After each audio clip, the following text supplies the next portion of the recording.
You ever stare at a spreadsheet just packed with numbers and your eyes just glaze over? Yeah, we've all been there.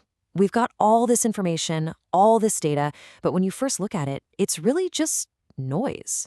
So today, we're going to talk about how to turn that chaos into a clear, visual story that actually means something.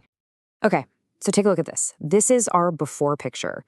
You've got names, shoe sizes, heights, how many hours of TV people are watching, their test scores, the whole shebang. It's all in there. But if I asked you, hey, what's the connection between how much TV someone watches and their test score? Could you tell me just by looking at this? It's almost impossible, right? Our brains just aren't wired to see patterns in a big wall of text like this. And that's really the big question for today, isn't it? How do we cut through all that clutter to find the meaningful story that's hiding inside the data? Well, the answer is we've got to turn it into a picture. And our first tool for doing that is the scatter plot. This is just a fantastic way to visually see if two totally different things might actually be related to each other. We call that relationship a correlation. The idea behind a scatter plot is actually super simple. You take two variables from that messy table, say a person's shoe size and their height, and you represent that pair of numbers as a single dot on a graph. Then you do that for everyone in the table. Once all the dots are on the page, you can step back and see if a bigger pattern starts to pop out. And this really gets to the heart of why we even do this. The goal isn't just to make a pretty picture with a bunch of dots. We're trying to make it easy to compare things. We want to be able to see at a glance what's going on. What's the overall trend? We're hunting for the story. Okay, so the first kind of pattern you might spot is what we call a positive correlation. All this means is that as one thing goes up, the other thing tends to go up too. They're moving in the same direction. And here's a perfect example right from our data. We're plotting shoe size against height. See how the dots generally move upwards from the bottom left corner to the top right? It's like you're climbing a mountain. That visual pattern, that's a classic positive correlation.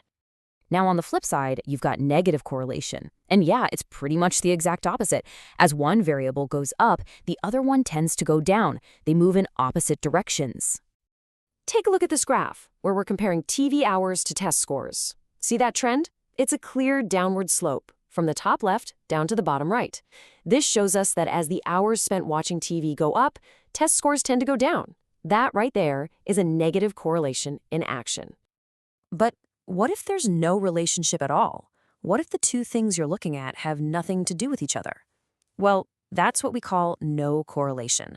The two variables are just doing their own thing. And this is exactly what that looks like. Here we're comparing height to TV hours, and the dots are just everywhere. It's a random cloud. There's no mountain to climb, no slope to go down.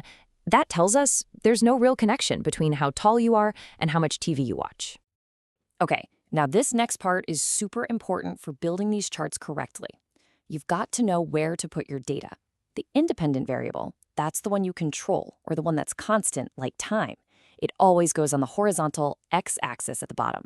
The dependent variable, that's the one that might change because of the other one, goes up the side on the vertical y-axis. And here it is, the golden rule, the one thing you absolutely positively have to remember. If you are ever dealing with time, days, months, years, whatever, it is always the independent variable. Time always goes on the bottom, no exceptions. Got it? So scatter plots are awesome for finding those hidden relationships. But what if your question is different? What if you want to compare different categories or see how a whole group breaks down into different pieces? For that, you're going to need a different tool. Your two main choices here are going to be bar graphs and pie charts. You want to use a bar graph when you need to show the exact, precise numbers and compare different groups. Think, how many votes did each pizza topping get? But you'd use a pie chart when you care more about the percentages. Which share of the total vote did pepperoni get versus mushrooms? It really just boils down to this. Are you looking for precision or are you looking for perspective? If you need to know that exactly 15 people voted for pepperoni, a bar graph is your best friend. But if you just want to see at a quick glance that, say, mushrooms were the least popular, a pie chart shows you that ranking almost instantly. All right, and our last major chart for today is the line graph. You've all seen these. It's the one that connects the dots with lines to show a journey or a progression from one point to the next. And here is the single most important rule about line graphs. Their one true job, their whole purpose for existing, is to show how something changes over time. See how it all connects? Remember our golden rule? Time goes on the bottom, and the line graph is what tracks the data's journey through that time. Okay, let's get practical and talk about your assignment. I want to give you a few pro tips here, things that will help you avoid the most common mistakes I see students make.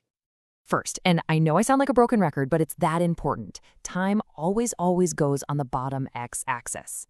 Second, when you explain your answers, you need to use math reasons. Don't just say a chart is blurry or hard to read. Explain why a pie chart isn't great for showing exact numbers. And finally, please stop Googling for answers. The goal here is for you to show me what you know and how you think. And one last thing. This is a really important piece of housekeeping. To make sure your work gets graded and you get credit, please remember all written assignments for this lesson. That includes all your short answer responses. They absolutely must be submitted using the Google Doc template that was provided. So why do we even bother with all this stuff? I mean, who cares outside of this assignment? Well, you should, because you are swimming in charts and graphs every single day. They're in the news, on social media, in reports at work. They're everywhere.